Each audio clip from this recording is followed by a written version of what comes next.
Hello दोस्तों, नमस्कार। आपका स्वागत है हमारे यूट्यूब चैनल फ्रेंच टीचिंग पर। दोस्तों, आज हम प्रतिशत का क्लास 5 लेकर आए हैं, जो कि आय तथा व्यय पर आधारित प्रश्न है। ठीक है दोस्त, आय तथा व्यय पर आधारित प्रश्न है, जो कि दोस्तों हर एग्जाम में कई बार पूछे जाते हैं। ठीक है दोस्त, तो हम आपको पहला क्वेश्चन इसमें लेकर आते हैं। देखते हैं हमारा पहला क्वेश्चन कैसा है। तो दोस्त, पहला क्वेश्चन है हमारा, एक व्यक्ति अपनी संपूर्ण आय का 80% खर्च कर देता है। यदि उसकी आय को 20% और व्यय को 10% बढ़ा दें तो बचत पर क्या प्रभाव पड़ेगा। तो दोस्तों, सबसे पहले हमको लिख लेना है आय, फिर हमें लिख लेना है व्यय और लिखना है बचत। तो दोस्तों, हम आय को 100 मान लेते हैं और व्यय मतलब 80% खर्च कर देता है, यानी कि 100 में से जब हम 80 घटा देंगे, ठीक है, 100 में से 80% खर्च कर लेता है तो यानी कि 80, ठीक है।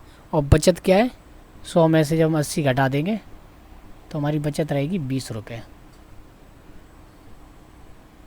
ठीक है, अब हमको क्या करना है, सबसे पहले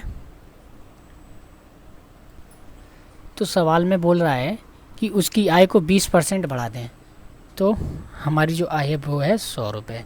हमको 20% बढ़ानी है तो 120/100 का गुणा करना है, 100 से 100 कट जाएगा, तो हमारी जो अब इनकम हो गई है वो हो गई 120 रुपये की। ठीक है, अब इसमें बोला है व्यय को 10% बढ़ा दें, तो व्यय पहले हो रहा है हमारा 80 रुपये का। जब हम 80 को जब व्यय बढ़ाएंगे 10% तो हो जाएगा 110/100। जीरो से हम जीरो काट देंगे, ये जीरो से हम ये जीरो काट देंगे, और 11 अट्ठे 88। ठीक है दोस्त, 11 अट्ठे 88। ये अब पहले हमारी व्यय होता था 80 रुपये का, अब हमारे 10% व्यय करने पर हमारा व्यय हो रहा है 88 रुपये का। ठीक है, अब इसने पूछा है कि इस बचत पर क्या प्रभाव पड़ेगा। तो पहले 100 रुपये की जो इनकम थी तब 20 रुपये बचत हो रहे थे।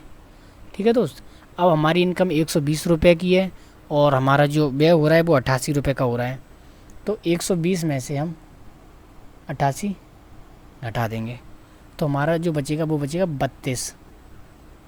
ठीक है दोस्त, तो हमारी बचत में बढ़ोतरी हुई है, पहले 20 रुपये बचते थे, अब हमारे बचते हैं 32 रुपये। ठीक है दोस्त, तो कितने में बच रही हैं, 20 में, तो 12 हमारे अधिक हो रहे हैं। ठीक है, कितने में, 20 से इंटू 100। दोस्तों, हम दूसरी जगह लिखते हैं इसको, ठीक है, दिखाई नहीं दे रहा होगा। जब हम यहाँ से जीरो से ये 20 से हम ये काट देंगे 20 5 बार, ठीक है, तो ये जाएगा 12 पंचे 60। ठीक है, तो हमारी बचत पहले से कितनी अधिक हो रही है, 60% की बचत अधिक हो रही है। ठीक है दोस्त, तो हमारा ये क्वेश्चन पूरा हुआ। अगर हमारी वीडियो ना समझ में आई हो तो दोबारा से बैक करके दोबारा से देख लें। ठीक है दोस्त, तो आपको ये क्वेश्चन समझ में आ जाएगा। अब हम अगला क्वेश्चन देखते हैं। अगला क्वेश्चन हमारा, तो दोस्तों हमारा दूसरा क्वेश्चन है जो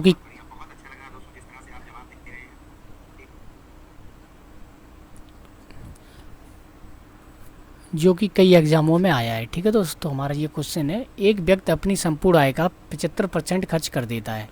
यदि उसकी आय को 20% और व्यय को 10% बढ़ा दें तो उसके बचत पर क्या प्रभाव पड़ेगा। तो दोस्तों, सबसे पहले हमको उसी तरह लिख लेना आय, व्यय और बचत। ठीक है दोस्त, तो आय हमारी मान लो 100 रुपये है, ठीक है, और व्यय वो करता है 75%। ठीक है, तो बचत हमारी बचेगी 100 में से, अगर वो 75 रुपये खर्च करता है तो यहाँ पर बचेंगे 25 रुपये।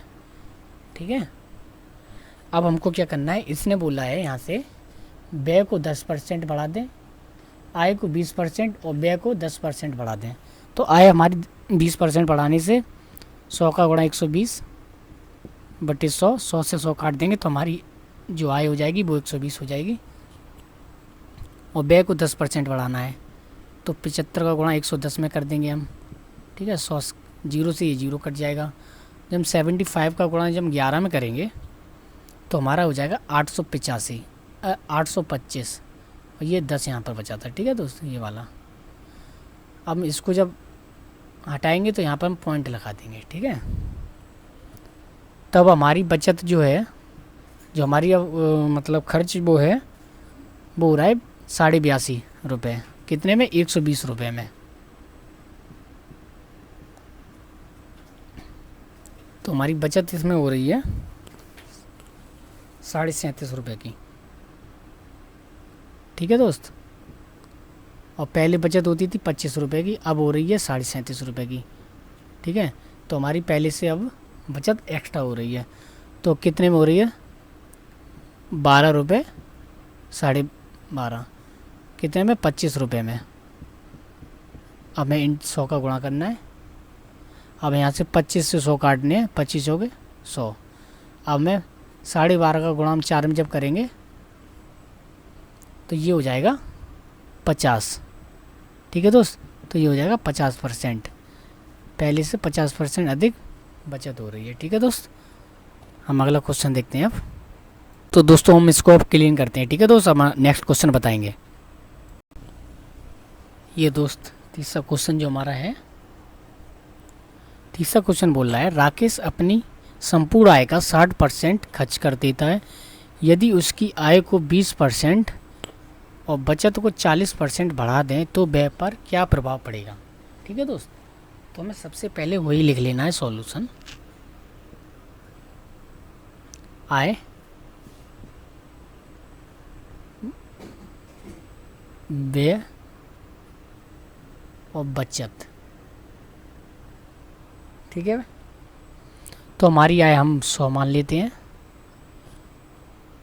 और 60% खर्च कर देता है। तो यहाँ पे हम 60 रुपये और 100 रुपये में हम 60 रुपये खर्च कर देंगे तो बचत होगी हमारी 40 रुपये, ठीक है। लेकिन उसने बोला था बचत को 40% बढ़ा दें और आय को 20% बढ़ा दें।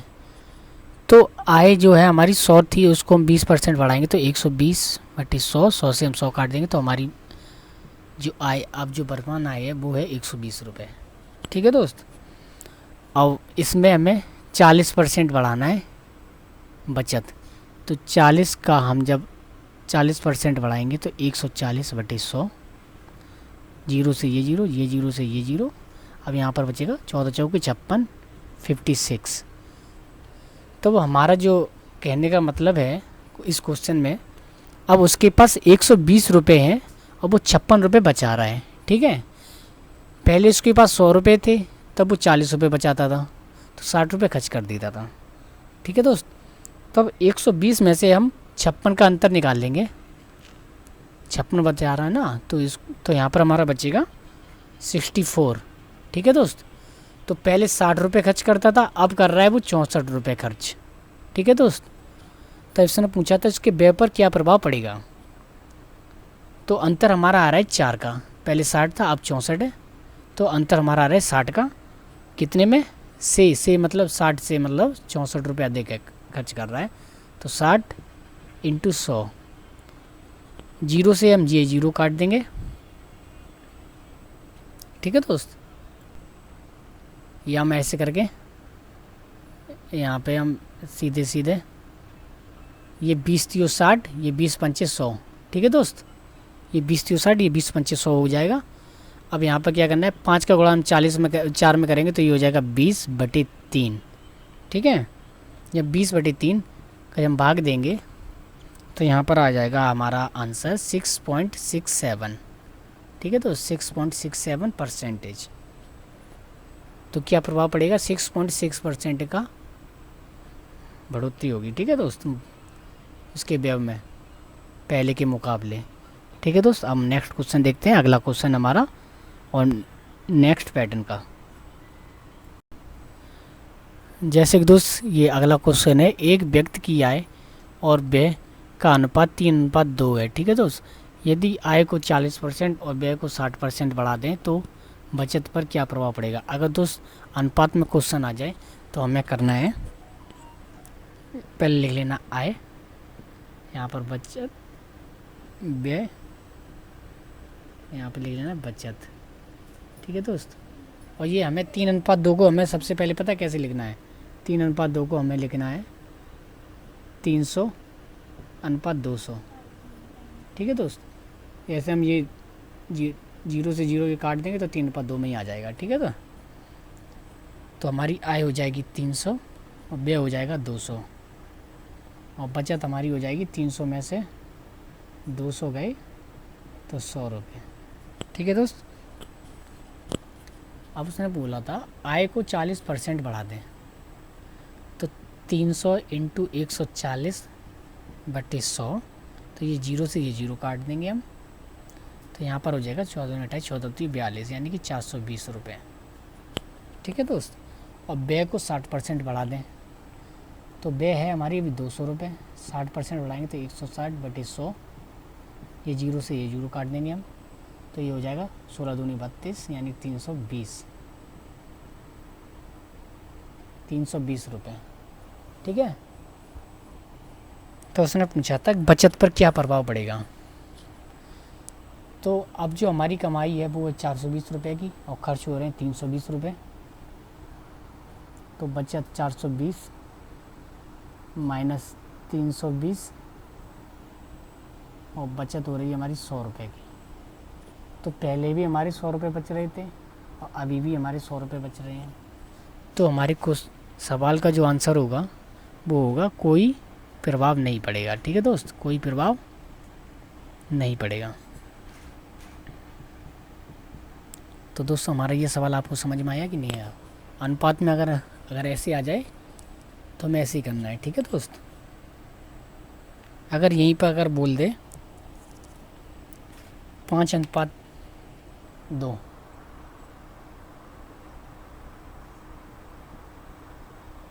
तो हमें कैसे करना है, जैसे कि यहाँ पर उसने चेंज करके कर दिया 5:2, तो हमें ऐसे ही लिख लेना है 5:2 को 500:200।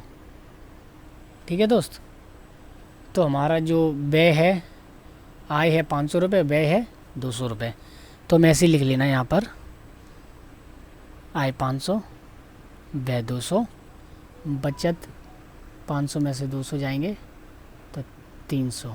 ठीक है दोस्त, अब आय को 40% बढ़ाएंगे तो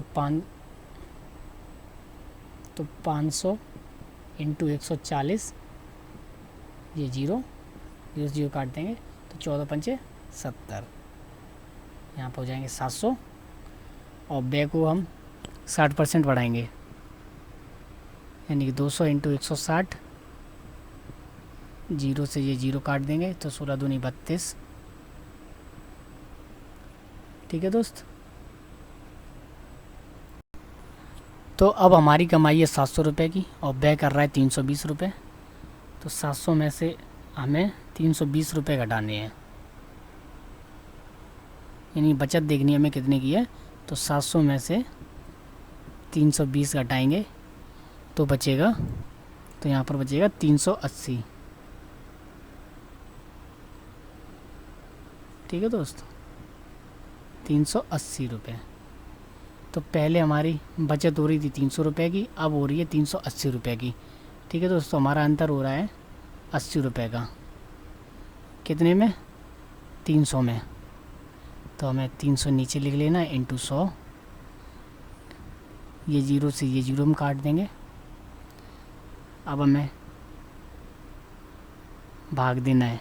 ठीक है दोस्त, तो दोस्तों हमारा आंसर आएगा 26 सही 2/3। ठीक है दोस्त, तो ये हमारा क्वेश्चन पूरा हुआ। हम नेक्स्ट क्वेश्चन बताएंगे आपको। अगला क्वेश्चन है,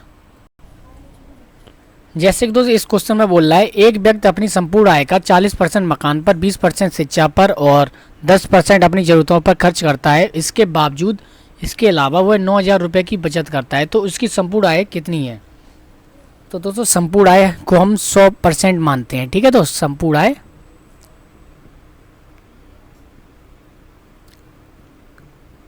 100%। ठीक है दोस्त, अब खर्च कितना कर रहा है? 40% तो मकान पर कर रहा है, प्लस 20% शिक्षा पर कर रहा है, प्लस 10% अन्य ज़रूरतों पर कर रहा है। तो टोटल कर रहा है 40, 20, 60, 10, 70। 70% वो खर्च कर रहा है। ठीक है दोस्त। तो बचत कितना कर रहा है वो, 100 में से 70 खर्च कर रहा है, तो यानी कि बचत कर रहा है वो 30% की, और 30% है हमारे 9,000 रुपये। ठीक है दोस्त, 30% जो है वो है 9,000।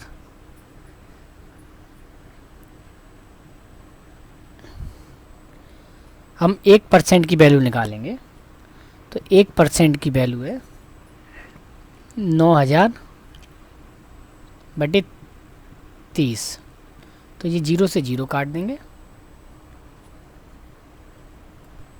तो यहाँ पर हमारे 3 से ये 300 हो जाएंगे। ठीक है दोस्त, अब हमें निकालनी 100%, यानी कि कुल आय पूछी थी उसने, संपूर्ण आय कितनी है, तो 1% हमारी है 300, तो 100% का गुणा जब हम 300 में करेंगे तो हमारी संपूर्ण आय हो जाएगी 30,000। ठीक है दोस्त। तो दोस्तों अगर हमारी वीडियो अच्छी लगी हो तो लाइक एंड सब्सक्राइब कीजिएगा दोस्तों। ठीक है, जय हिंद जय भारत।